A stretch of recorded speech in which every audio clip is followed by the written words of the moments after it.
Personal influence. Of all the forces that drive human beings, the greatest is personal influence. By personal influence, I mean that force that goes out from you simply by virtue of what you are. It has nothing to do with what you do or say or try, except as these things express what you are. Every person sends out what we might call dynamic rays or invisible electric-like impulses, which are of such nature as to affect other persons. These rays from me can make other individuals gay or sad, good or bad, and so forth.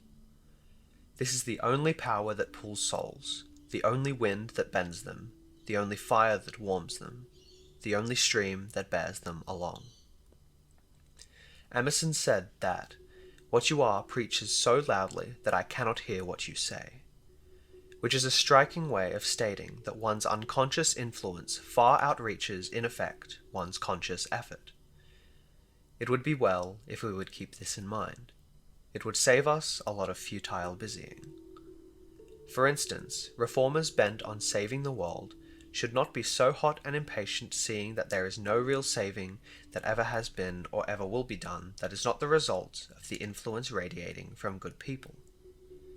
Laws are dead and wooden, but when a man incarnates a law, it begins to work on other men. The word is of no force until it is made flesh. It is the personal influence of a teacher that affects all the real educating of the pupil. The wise man understood this who said that the best university was a log with Mark Hopkins on one end and me on the other. I sometimes doubt if any real good has ever been done by didactic teaching or preaching. All the moral maxims in the world are poor beside one strong, sweet, normal life. And a good woman is worth, as a guide, the most select list of virtues and their opposite vices. To create such a character in fiction as John Halifax or Jean Valjean or Little Nelly or the man in Third Floor Back is to exert a lasting and potent uplift agency, better than 1,000 sermons. It is fascinating to many minds, the idea of doing good and working for the Lord and devoting one's time wholly to inducing people to become better, but it is not practical. The only way to improve mankind is to be something that inspires them.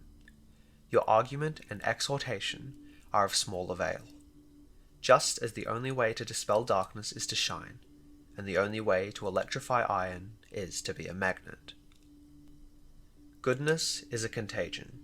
We must catch it. We must have it and give it. When you say in your creed that you believe in God, your declaration is of no help to you or to others unless what you mean is this: that you believe in the inherent potency of goodness, that it will live down, outwear, and destroy evil, that justice, cleanliness, honesty, and kindness will win in the long run against fraud, dirt, lying, and cruelty, and that persons who are upright and altruistic get more joy out of every minute of their lives than idle, sporty, and self-coddling folk, and that there is altogether a vast tidal or subterranean movement in the human race toward health, strength, and beauty. Therefore, why worry over what you will say or do, since it makes no matter? Simply be right, and then say whatever comes to your mind, and do whatever comes to your hand, and you cannot fail to do the most possible toward helping along. Moneymakers. Anybody can save, only a few can make money. All you have to do to save money is to spend less than you get. And any human being that is healthy and compos mentis can live on, say, 9/10 of what he is now living on, and put by the other 10th. There may be exceptions to this rule. We must grant that for the severely accurate, but they are scarce as hen's teeth. It is safe to say that those who say they need every cent of what they make, and that it is impossible to save anything at all, are victims of self-pity, weak will, and bad management. And saving money is about all that most of us can do, and that makes few rich. If I make $10 a week, I can lay aside $1. If I make $1,000 a week, I may bank $999 of it, though I certainly would not. But in either case, I wouldn't get rich. Rich people are not those who earn large salaries. They are those who handle money, who make money earn money.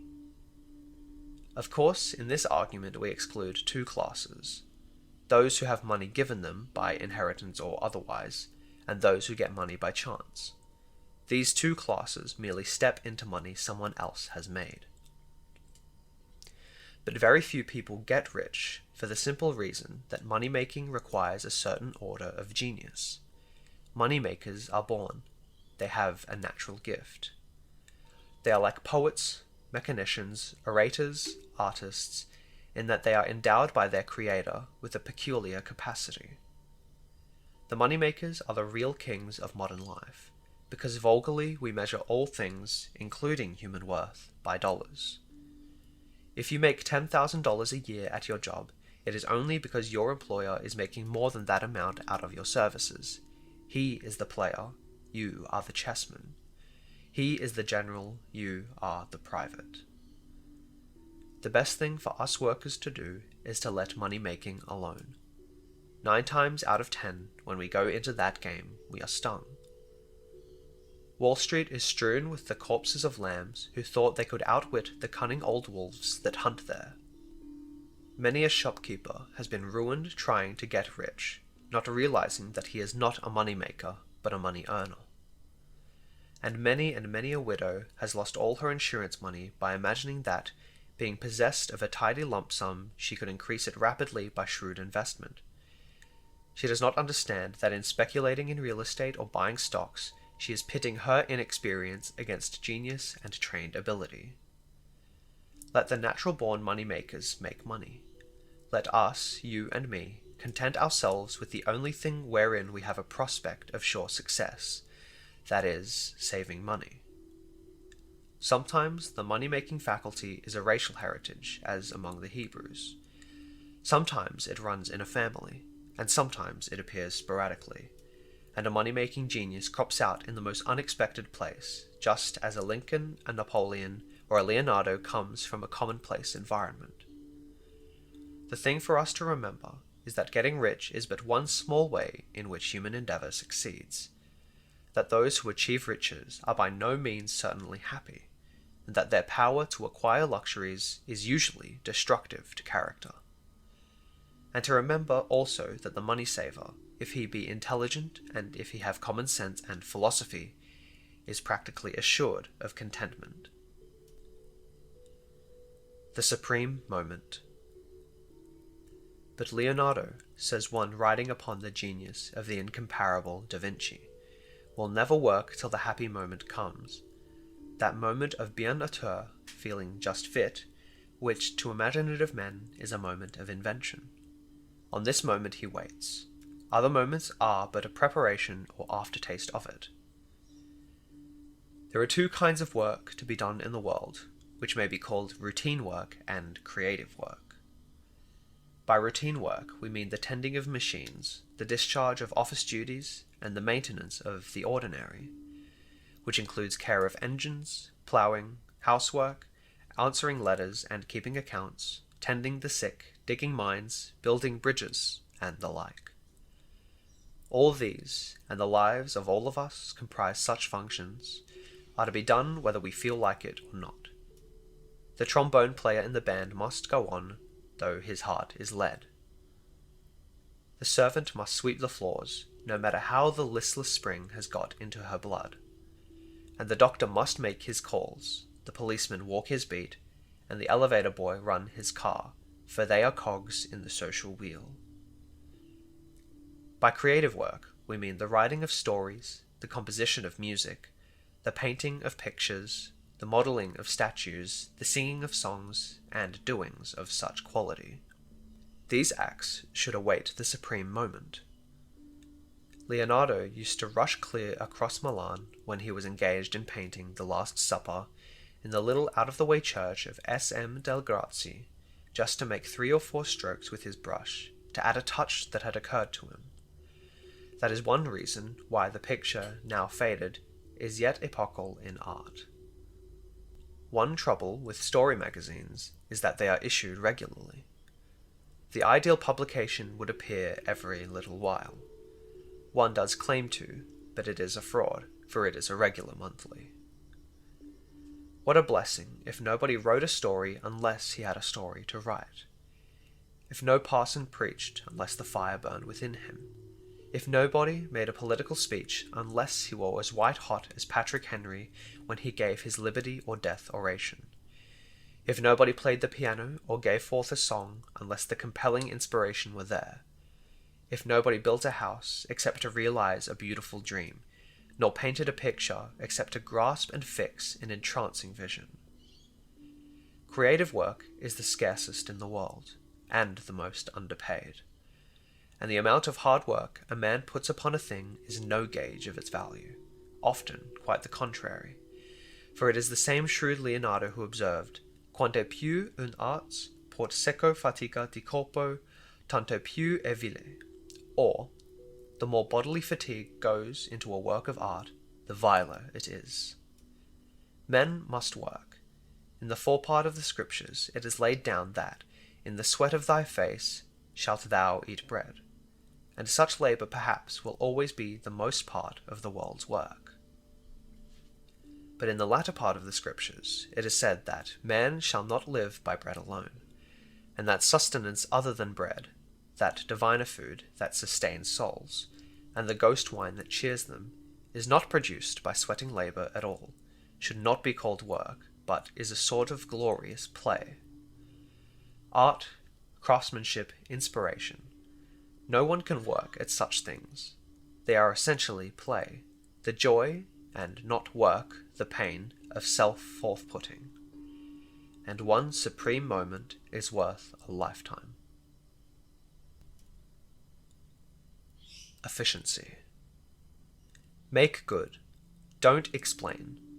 Do the thing you are expected to do.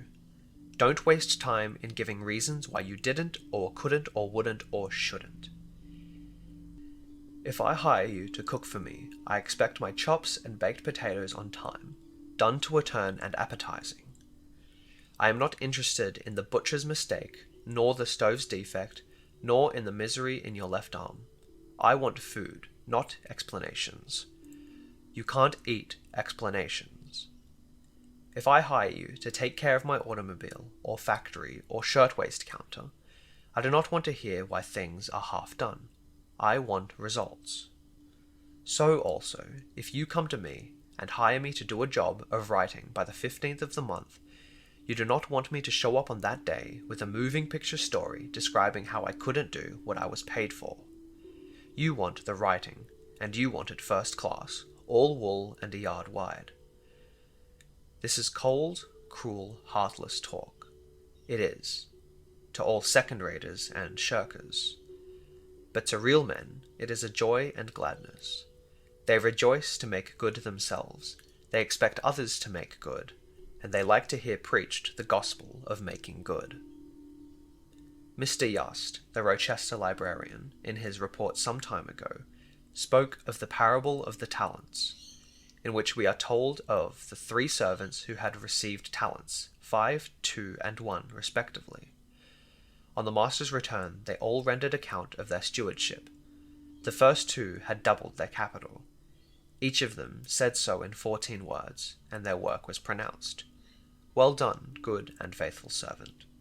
Servant number 3 had accomplished absolutely nothing, but he made a full report in 42 words, 3 times as long as the other reports. There you have it. The less you do, the more you explain. Efficiency. Learn that word by heart. Get to saying it in your sleep. Of all the joys on this terrestrial sphere, there is none quite so soul-satisfying and so 100%ish as making good. Do your work a little better than anyone else could do it. That is the margin of success. Making good needs no footnotes. Failure requires 42 words.